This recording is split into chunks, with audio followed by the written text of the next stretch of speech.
No final da Guerra da Coreia, o New York Times divulgou uma história emocionante que relatava como os soldados americanos que retornavam poderiam ter sido convertidos por lavadores de cérebro comunistas.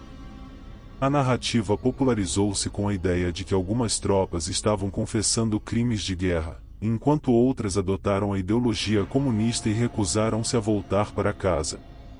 Esse medo de lavagem cerebral, conhecido como guerra cerebral, aterrorizava e fascinava os americanos, especialmente em um momento de crescente tensão política durante os primeiros anos da Guerra Fria. A CIA estava convencida de que a União Soviética havia descoberto uma droga ou técnica para controlar mentes. Em resposta a essa ameaça, a agência lançou um programa ultra-secreto chamado MK-Ultra. O principal objetivo do MK-Ultra era realizar experimentos secretos centrados na modificação do comportamento. Humanos foram expostos à terapia de eletrochoque, hipnose, polígrafos, radiação e uma combinação de drogas, poções e produtos químicos para determinar se algum deles seria bem-sucedido no controle da mente humana. Embora se acreditasse que todos esses experimentos tivessem potencial utilidade, uma droga se destacou e se tornou a obsessão do MK-Ultra nas décadas de 1950 e 1960. Essa substância foi descoberta por acidente. Em 1938, Albert Hofmann, um pesquisador que trabalhava para a empresa química suíça Sandoz, acidentalmente sintetizou um alucinógeno psicoativo que mudaria o curso da história.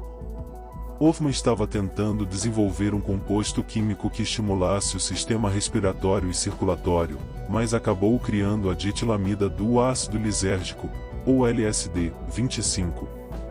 Embora essa descoberta inicialmente não tivesse utilidade para sua pesquisa, Hofmann percebeu que havia algo interessante nessa nova substância.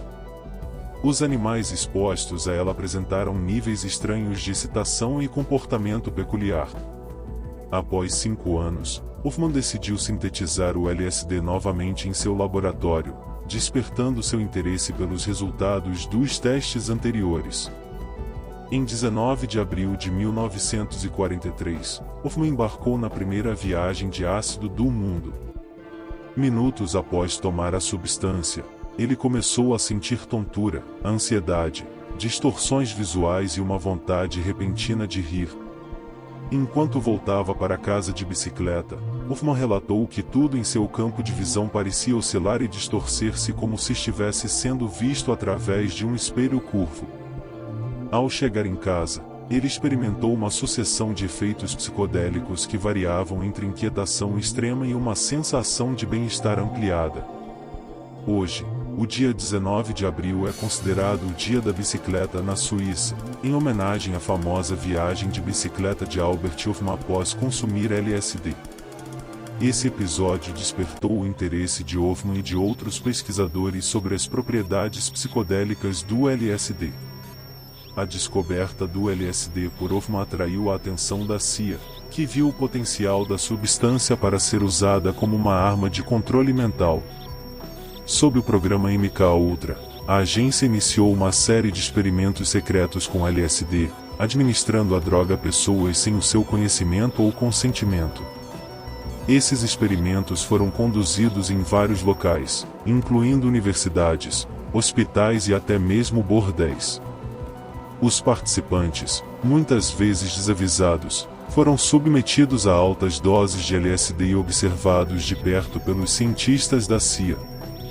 O objetivo era entender os efeitos da droga e explorar suas aplicações para interrogatórios, lavagem cerebral e manipulação mental. No entanto, os experimentos com LSD da CIA enfrentaram várias controvérsias e consequências negativas. Alguns participantes sofreram efeitos psicológicos graves e duradouros, como psicose e trauma. Além disso, várias mortes foram relacionadas ao uso de LSD durante os experimentos. À medida que os detalhes desses experimentos secretos vieram à tona, o programa MK-Ultra foi exposto e enfrentou intensas críticas do público e do Congresso dos Estados Unidos. Em 1973, Os documentos relacionados ao programa foram destruídos pela CIA, na tentativa de encobrir suas atividades ilegais.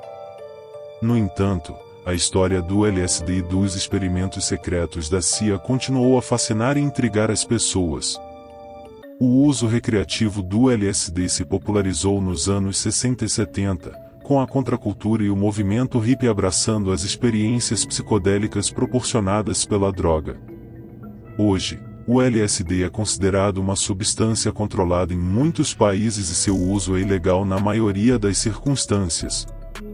No entanto, a pesquisa científica sobre os efeitos terapêuticos potenciais do LSD e de outras substâncias psicodélicas tem ganhado interesse renovado. Em resumo, a descoberta do LSD por Albert Hofmann e os experimentos secretos da CIA revelam uma parte sombria da história em que drogas psicodélicas foram exploradas para fins de controle mental. Embora o uso do LSD tenha se popularizado na contracultura dos anos 60, seus efeitos e potenciais aplicações continuam sendo um tema complexo e controverso até os dias de hoje. Após a exposição dos experimentos da CIA com LSD, houve um período de repressão e estigmatização em relação às substâncias psicodélicas. O governo dos Estados Unidos e de outros países adotaram políticas rigorosas de combate às drogas, classificando o LSD como uma substância altamente perigosa e sem valor terapêutico. No entanto, nas últimas décadas, houve uma mudança gradual na percepção e na pesquisa científica sobre os efeitos dos psicodélicos, incluindo o LSD. Pesquisadores começaram a explorar o potencial terapêutico dessas substâncias para tratar distúrbios mentais, como o transtorno de estresse pós-traumático, depressão e ansiedade. Estudos recentes mostraram resultados promissores no uso controlado de psicodélicos em ambientes terapêuticos. A psilocibina, por exemplo, substância encontrada em cogumelos mágicos, tem mostrado eficácia no alívio da ansiedade em pacientes com câncer e na redução dos sintomas de depressão resistente ao tratamento convencional. Quanto ao LSD, pesquisas têm explorado seu potencial para tratar condições como dependência química, transtorno obsessivo-compulsivo e transtornos de ansiedade. Essa mudança na perspectiva sobre os psicodélicos também levou a uma reavaliação das políticas de drogas em alguns lugares. Em diversos países, como o Canadá, Estados Unidos, Brasil e Portugal, têm sido realizadas discussões sobre a descriminalização ou legalização controlada de certas substâncias psicodélicas, com o objetivo de promover a pesquisa científica e o acesso terapêutico adequado. A pesquisa científica e as experiências pessoais de indivíduos têm contribuído para uma compreensão mais abrangente dos efeitos e benefícios potenciais dos psicodélicos. Um exemplo notável é o renascimento da pesquisa com psicodélicos em instituições acadêmicas e médicas. Universidades ao redor do mundo estão conduzindo estudos para explorar o uso de psicodélicos como uma ferramenta terapêutica complementar. Esses estudos estão ajudando a desafiar os estigmas e a expandir o conhecimento sobre as aplicações clínicas dos psicodélicos. Além disso, é importante destacar que o uso terapêutico de psicodélicos é geralmente realizado em conjunto com terapia psicoterapêutica. A terapia assistida por psicodélicos visa proporcionar um ambiente seguro e controlado para que os pacientes possam explorar seus pensamentos, emoções e experiências enquanto estão sob os efeitos da substância. Outro ponto relevante é o crescente interesse do público em geral pelos psicodélicos. Documentários, livros e podcasts sobre o tema têm despertado curiosidade e incentivado debates sobre a utilização responsável dessas substâncias. É importante ressaltar que, apesar dos avanços científicos e da crescente aceitação social, ainda há desafios a serem enfrentados no campo dos psicodélicos.